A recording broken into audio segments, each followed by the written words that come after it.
Ayan, question na tayo, question na. Okay. Meron kang super crush na biglang nanligaw sa'yo. Kilig na kilig ka pero para hindi niya isipin na easy to get ka, nagpakipot ka ng very, very slight. Kaya lang, madali pa lang panghinaan ng loob ng crush mo at tumigil sa panliligaw. Ano ang gagawin mo?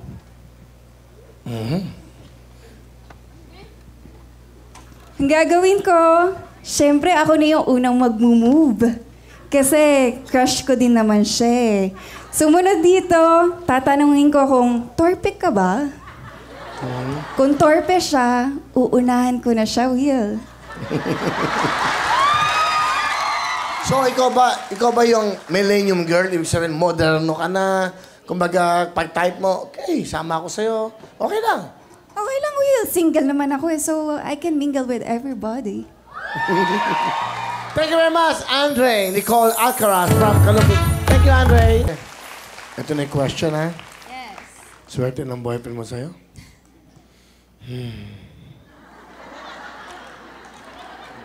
Ganda kasi. Kailangan mo lang. Sige na. May boyfriend ka pero hindi pa kayo matagal. Isang araw, inamin niya na dahil sa isang aksidente, hindi na siya pwedeng magkaroon ng anak. Sabi ng ilan mong kaibigan, iwan mo na si lalaki habang hindi pa malalim ang feelings mo para sa kanya. Ano ang gagawin mo? Magandang tanong yan. Yes. Sige. Unang-una sa lahat, nag-boyfriend ako hindi para i-display lamang. Nag-boyfriend ako kasi alam ko sa sarili ko na siya na yung gusto kong mapangasawa regardless sa fact na magkakaanak ba kami o hindi. Kasi mahal ko yung tao. Kung hindi ko siya tatanggapin na hindi siya magkakaanak, sinong tatanggap sa kanya? Yun nga, kung hindi ko siya tatanggapin, ako nga na mahal ko siya, hindi ko siya matanggap. Well, sino pa yung mga taong nandyan lang na hindi siya tatanggapin? Diba? Yan lang, ha? So, tama. Gano'n naman ang buhay, di ba? Mahal mo eh. Pero, syempre, alam mo, isa kang babae, someday gusto mo rin magkaroon ng isang anak. Okay lang ba sa iyo na alam mo hindi ka magkaka-baby?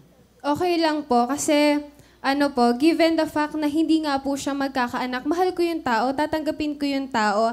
Tsaka meron naman diyang mga tao na hindi nila kaya suportahan yung anak nila. Why not na gawa din naman yun ng Diyos? Hindi man gawa namin, pero gawa ng Diyos, tatanggapin ko yun kasi galing sa Panginoon yun. Alright, thank you very much. Anne Quinlin Adriano. Thank you so much, Anthony. Okay. Ikaw ang breadwinner sa inyong pamilya. Okay lang sa iyo na ikaw ang magpaaral sa iyong nakababatang kapatid. Feeling mo, after 4 years, pwede na rin siyang makahanap ng trabaho para ikaw naman ang makapag-aral. Kaya lang, ang gusto niyang course ay medicine. Sobrang mahal at sobrang matagal. Ano ang gagawin mo? Ang tanong yan. Will, para sa akin, kung yun yung gusto ng kapatid ko, mas gugustuhin kong magtrabaho na lang muna ng maigi para matupad ko yung mga pangarap niya. Kasi para sa akin, kung sino yung mas nakakatanda, dapat siya yung nagsasakripisyo sa pamilya. Papalapakan yung mga nanay, oh. Magandang halimbawa yan. So, sasakripisyo mo, kakayod ka, para yung kapatid mo makapagtapos ng medisina. Yes, Will. Which is, in the future, pwede kayong alagaan ng kapatid mo, di ba? Yes, Will. Alright, thank you very much. Jayon, Marie Balangue. There you have it. Here we go. Donita, please. Do the honors. Yes, Your Honor. On the side. Your Honor.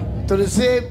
To receive 10,000 ang ating winner and 5,000 each sa ating non-winners.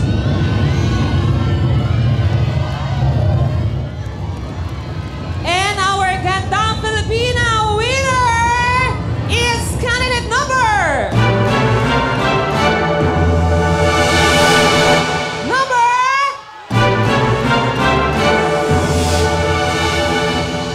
Sinong gusto nyo? May 1, may 2, may 3 ba iba?